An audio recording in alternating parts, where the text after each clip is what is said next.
ಇದು ಎಲ್ಲ ಸರ್ಕಾರದಾಗ ಆಗಿದೆ.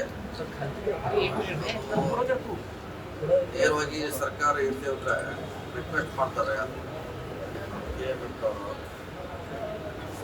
ಮಾಡ್ತೀವಿ. ಮೊದಲೇ ಸರ್ಕಾರದಾಗ ಆಗಿಲ್ಲ, ಪ್ರತಿ ಸಾರಿ ಸರ್ಕಾರಗಳು ಆಯಾ ಅನುಗುಣವಾಗಿ ಮಾಡ್ತಿರ್ತಾರೆ.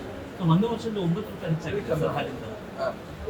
ನೋಡ್ಬೇಕು, ಅದಕ್ಕೆ ರೀಸನ್ ಏನು ಚೆಕ್ ಮಾಡಬೇಕಲ್ಲ. ಯಾಕೆ ನನಗೆ ಅದ್ರ ಬಗ್ಗೆ 9 ರೂಪಾಯಿ ಏಕಾಏಕಿ ಅಷ್ಟು ಒಂದೇ ಸಾರಿ ಯಾಕೆ 1 ವರ್ಷಕ್ಕೆ ಮಾಹಿತಿ ಕೊಡ್ಬೇಕಾಗ್ತದೆ.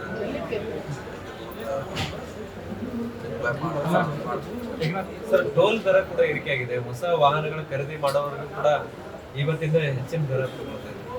ಆ ಇಲಾಖೆ ಅವ್ರು ಸ್ಪಷ್ಟೀಕರಣ ಕೊಡಬೇಕಲ್ಲ. ಇಲಾಖೆಗೆ ಯಾಕೆ ಜಾಸ್ತಿ ಮಾಡಿದ್ರು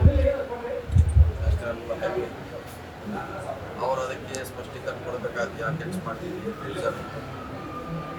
ಬಿಜೆಪಿ ಅವರು ಪ್ರತಿಭಟನೆ ಮಾಡ್ತಾ ಇದ್ದಾರೆ. ನಾಳೆ ಬೆಂಗಳೂರಿನಲ್ಲಿ 24 ಗಂಟೆಗಳ ಕಾಲ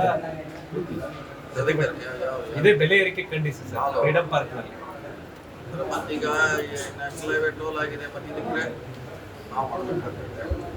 ಅನಾವಶ್ಯಕ ಚರ್ಚೆ ಮಾಡಬೇಕು, ಯಾಕಾಗಿದೆ ಏನಾಗಿದೆ. ಅವರು ಮಾಡ್ತಾರೆ, ಅದ್ರ ಬಗ್ಗೆ ಅವ್ರು ಹೇಳಲ್ಲ. ನಾವು ಮಾಡ್ತೀವಿ, ನಾವು ಹೇಳೋಲ್ಲ. ಕಂಬೈಂಡ್ ಆಗಿ ಎಲ್ಲೋ ಸುಮ್ಮನೆ ಜನರ ಗೊಂದಲಕ್ಕೆ ಇದು ಮಾಡುವಂಥ ಪ್ರಯತ್ನ ಆಗಬಾರ್ದು. ಅವ್ರ ಕಾಲದಲ್ಲಿ ಆ ಥರ ಆಗಿಲ್ಲ, ಬಿಜೆಪಿಯಲ್ಲಿ ಆಗಿದ್ದಾರೆ, ನಮ್ಮ ಕಾಲದಲ್ಲೇ ಆಗಿದೆ. ಯಾಕಾಗಿದೆ ಸೈಂಟಿಫಿಕ್ ರೀಸನ್ ಹೇಳುವಂಥ ಪ್ರಯತ್ನ ಆಗೋದು. ಅನಾವಶ್ಯಕ ರಾಜಕೀಯಕ್ಕೋಸ್ಕರ ಇರೋದು ಆಗಬಾರ್ದು. ಏನು ಬೆಳವಣಿಗೆ ನಮ್ಮ ಬಗ್ಗೆ ವಿಶೇಷ ಊಟ ಮಾಡಿದ್ದೇ ವಿಶೇಷ ಆಗ್ಬಿಟ್ಟಿದೆ. ಕುಮಾರಸ್ವಾಮಿ ಅವ್ರ ಮನೆಯಲ್ಲಿ ಊಟ ಮಾಡಿದ್ದೇನೆ ವಿಶೇಷ ಅದಕ್ಕಿಂತ ಅವರ ಬೇರೆಗೆ ಹೋಗೋದೇನು ಪಕ್ಷ ರಾಜಕೀಯ ಚರ್ಚೆ ಅವರಿಗೆ ದೂರ ಇದೆ, ಏನಾದ್ರೂ ಪ್ಲಾನಿಂಗ್ ಇದೇ ಇರ್ತದೆ ಅಂತ ಹೇಳ್ತಾರೆ. ನಿಮ್ಮ ಪ್ಲಾನಿಂಗ್ ಇಲ್ಲ. ನಮ್ಮ ಜಿಲ್ಲೆಗೆ ಕಾರ್ಖಾನೆ ಕೊಡೋದು ಹೋಗಿದ್ದು ಅದೇ ದೂರ ಅಷ್ಟೇ.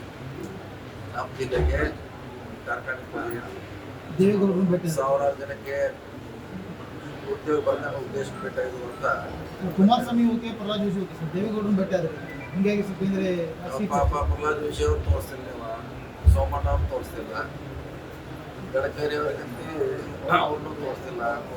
ಎಲ್ಲ ನಿಮ್ಮದೇ ಹವಾ ಆಯ್ತಲ್ಲ, ಏನು ವಿಶೇಷ ಎಲ್ಲರೂ ಬೇಕಾಗಿದ್ದೀರಿ. ಎಲ್ಲ ನಮ್ಮ ರಾಜ್ಯಕ್ಕೆ ಜಿಲ್ಲೆಗೆ ಸಂಬಂಧಪಟ್ಟಂತ ಡೆವಲಪ್ಮೆಂಟ್ ಹೈಕಮಾಂಡ್ ಭೇಟಿಯಾಗಿದ್ರಿ. ಕೆಪಿಸಿಸಿ ಅಧ್ಯಕ್ಷ ಸ್ಥಾನ ಚೇಂಜ್ ಬಗ್ಗೆ ಏನಾದರೂ ಡಿಸ್ಕಷನ್ ಆಗಿದೆ ಸರ್?